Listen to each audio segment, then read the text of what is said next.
This is Dave T1963. This should be video 3 or 4 of a series of the gear I use. Hello, Grace. She always wants my attention. Really, I'm not going to cover every bit of gear that I use because I've got other videos that do that. I'm just going to cover a few items.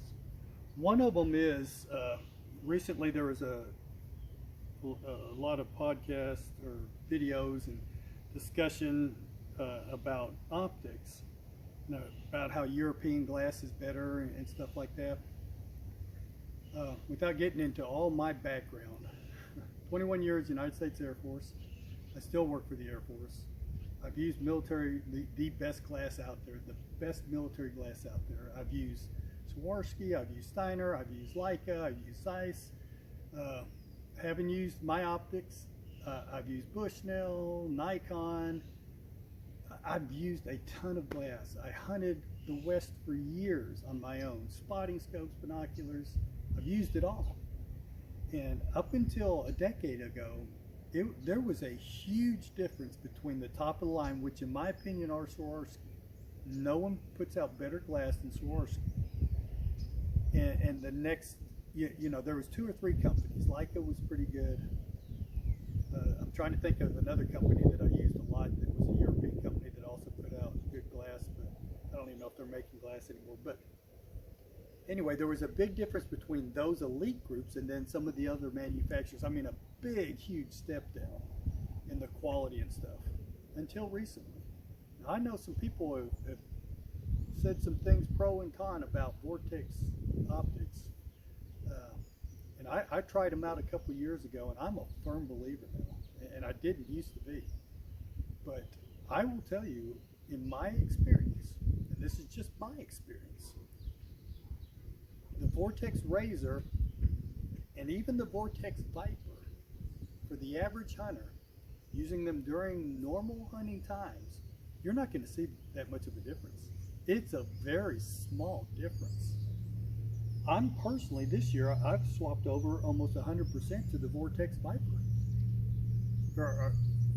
Yeah, the Viper. The Razor or the ultra high definition, and the Viper. I tried the Razor, and I could see some difference. I put Razors right up there with Swarovski. They're right there. These Vipers are I mean, I went out, I've got some videos out on YouTube where I went out glassing this year with my 10 by 50s, and I could see well past shooting light. I mean, I couldn't even see with my naked eye 100 yards into a tree line, and yet I used these 10 by 50s and glassed a tree line that was about 200 to 250 yards away, and I could still pick out shapes and stuff and color. So I don't know what more you want in a binocular, and no one beats the Vortex warranty. 100%, no questions asked, they're going to replace your binoculars. So, me personally, what I'm going to carry this year, when I'm out glassing and I've got a tripod and I'm looking for new animals, I'm definitely going to use my Viper 10 by 50s.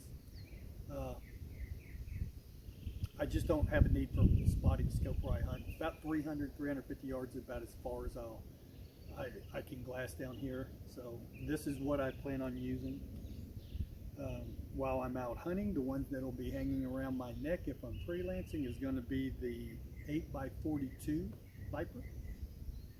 And then for in my pack, so that I just have a pair of binoculars. I'm usually hunting in very thick stuff and I can only see 60, 70, 80, maybe 100 yards at the max. I've got these little Vortex, and I'm not sure what the brand. Vanquish. They're Vanquish, and these are the 8 by 25s. Vanquish. This is what I'll carry in my pack, and I used these all last year. These are under 100 bucks, and I will tell you, all the way up into a legal shooting light, I could see out to 100 yards easily with this and pick out a deer's rack, if it was a doe. You know, if I saw movement, I could throw these up and kind of determine what it was that I saw moving. So, you know, I'm not going to get into an argument with folks about if you want to spend 3 times as much and get the top of the line European glass, knock yourself out.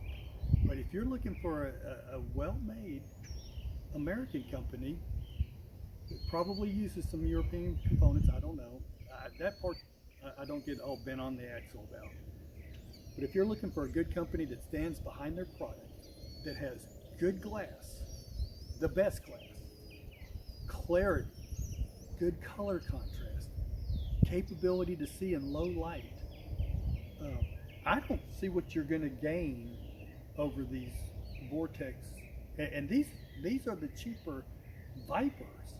If you want to even step up higher, you can go to the Razors and still beat some of the European glass costs. So this is what I'll be carrying. These 3 binoculars are what I plan on hunting with this year. Now, as far as packs, for decades I've used Kathy Kelly custom packs. I usually bought the Predator material. This is Polar Fleece, and sent it to her, and she would make my packs for me. She is starting to get out of that business. Hopefully someone's going to take it over. There is one other company, I can't think of what they're called. I bought one of their packs, but it's not this Polar Fleece that I think it was Badlands or something. I don't even remember. But someone was producing another fleece. It's more of a saddlecloth type fleece. But this is what I'll probably carry unless I'm filming. If I'm filming, you can go look at my previous videos. I bought a new Crooked Horn pack that's a lot bigger, a lot more bulkier, also a lot noisier. But if I'm filming and carrying all that stuff, that's probably what I'm going to use. The only other thing I'll do is if I'm going to be doing a lot of wading and stuff, I've got a video on my river system with my old Dwight shoe pack. I'll still use that along with my Kathy Kelly and just bundle everything together. But that's pretty much all the gear I'm going to go over at this point. I may make another video showing, I now have 3 different kayaks that I use.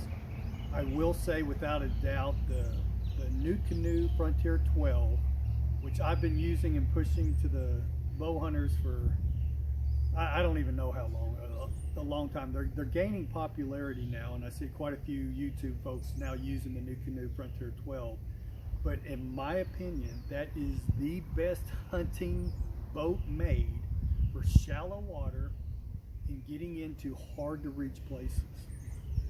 That thing drafts in about 5 inches of water.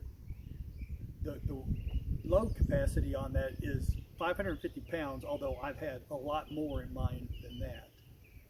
It's built to where you can put a trolling motor or a 5, up to a 5 horsepower outboard on it, or it paddles pretty easy. But man, that thing, you can carry 2 hunters and all the gear for a hunt easily on that thing, and it is way better than a canoe. Now, a canoe will paddle easier. So if you've got a long distance and you've got, relatively not deep water and you can beach your craft, a canoe might be a better way to go. But where I hunt, the banks are usually pretty steep, so you're aggressing into 3 to 4 foot of water. And I've put the challenge out there. I keep hearing all these people, oh, I can do that easy in my canoe. I still am waiting for a video of someone in hunting gear without getting wet, getting in and out of 4 foot of water with a canoe or a regular kayak.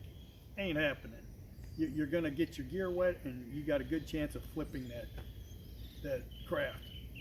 The NuCanoe I can get in and out of very easily. It's a wide platform. It's pretty flat bottom.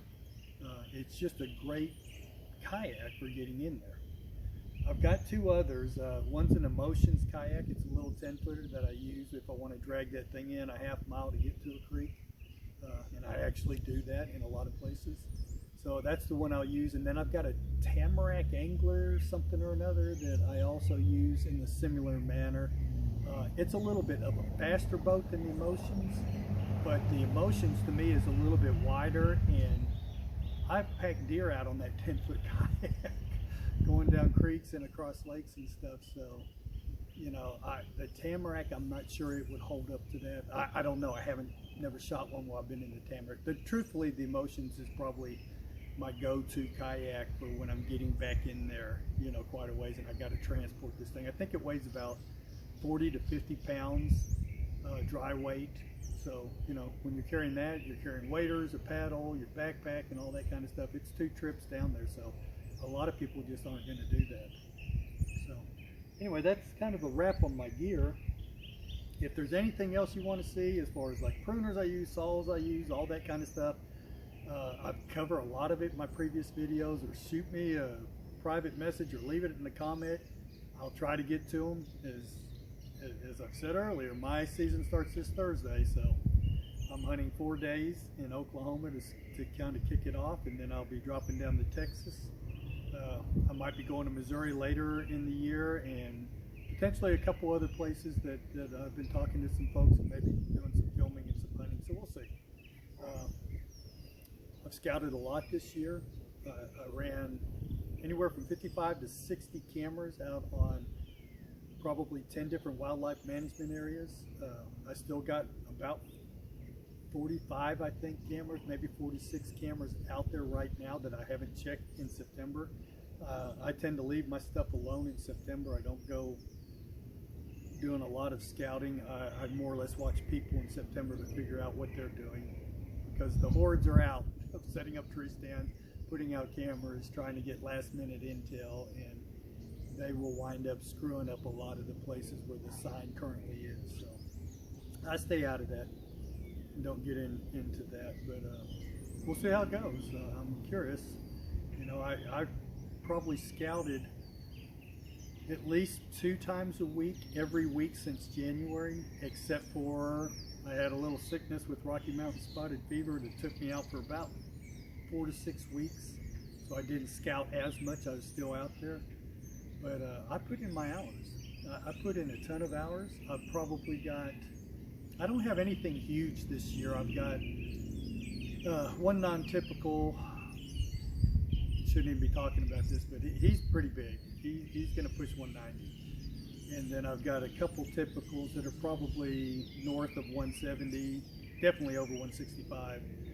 And then I've got probably 8 to 10 other bucks that I will shoot that are, you know, above 140.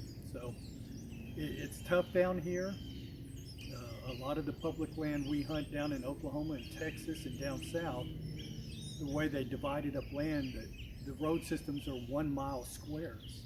So it's really hard to find areas where you can get away from people that aren't, you know, intruding on it and kind of screwing things up. So we'll see. You got to be flexible. That's why I like ground hunting. That's why I like wearing my wall drip so much anymore, is because I can on the fly adjust, and no matter what I encounter, no matter where the sign's leading me, I can hunt it. I can find a way to hunt it with that wall drips. With my tree saddle, my tree stand, I'm limited to tree areas with trees. So, you know, it is what it is. Now, maybe when I go up to Missouri and I have, you know, dedicated hardwoods that are big expanses of forest, maybe I'll use my Lone Wolf custom gear a little bit more than what I've been. When I hunted Montana, I hunted a lot of tree stands. So it is what it is. You know, you got to adapt to where you're hunting at. And no one piece of gear is going to meet everything. I am so tired of all the videos coming out by these YouTube overnight SMEs, subject matter experts that have 2 years in a saddle experience, saying this is the best piece of gear, this is the best, da da da da da. All I will tell you is, in probably close to 45 years of hunting experience, I haven't found the best piece of gear. I find gear that works for specific environments and circumstances, and that's what I use. I'm flexible. You know, I look for gear that's multi-purpose. I can use it either on the ground or up in a tree. That's why, you know, a saddle, you can use it on the ground. You can use a tree stand 2 foot off the ground. So, you know, I'm constantly, you know, to me, flexibility is your greatest tool. Being flexible, thinking through things, and using gear and modifying your gear to where it absolutely works for you and what you experience out in the woods. You know, I've had people tell me noise ain't a big problem with packs and clothing and stuff, but I've had bucks bust me due to noisy clothing, noisy gear, so I probably go overboard, and I'm very cautious with the gear I use being quiet. That's one of the reasons why I'm personally not going to use the Everhart saddle. To me, and how I use it, putting it in the pack, taking it out, I'm going to have to use a lot of quieting to quiet that down. Now, if you wear it walking in, you know, or if you dress 100 yards from your stand, that's probably a great saddle. John knows what he's doing. His results speak for himself. If I hunt Michigan, I'm going to hunt like John Eberhard does. If I hunt Wisconsin, I'm probably going to listen to Dan Infalt, you know, or some of the Lone Wolf Custom Gear guys. I am not set into one particular way or one piece of gear. I am constantly trying new things. I'm constantly modifying my tactics. I'm always trying to be a student. I watch YouTube videos constantly, trying to pick up ideas from other people. 90% of it, yeah, it's pretty worthless, and I discard it. It becomes easier and easier to tell the people that when you listen to a podcast or you watch a YouTube video who actually know what they're talking about. You know, I've got my people that I listen to. I think Andy May is very underrated. I would love to see more podcasts from Andy. I think he's probably, if not the best, one of the best guys at going in and finding big bucks and executing a kill. Troy Pottinger up in Washington State. If you haven't heard of him, you need to. I'm trying to think of the guy in Tennessee, Worthington or Worthingham or something like that. I listen to a lot of his stuff. Bobby Worthington. That guy's phenomenal. He knows what he's talking about. You can pick out these guys that are seasoned people. They're not out there promoting themselves and beating the drum and all like that. Their results are getting them attention. So those are the kind of the guys that I listen to. There's a lot of great guys over on the Beast that I listen to. The information's out there. Never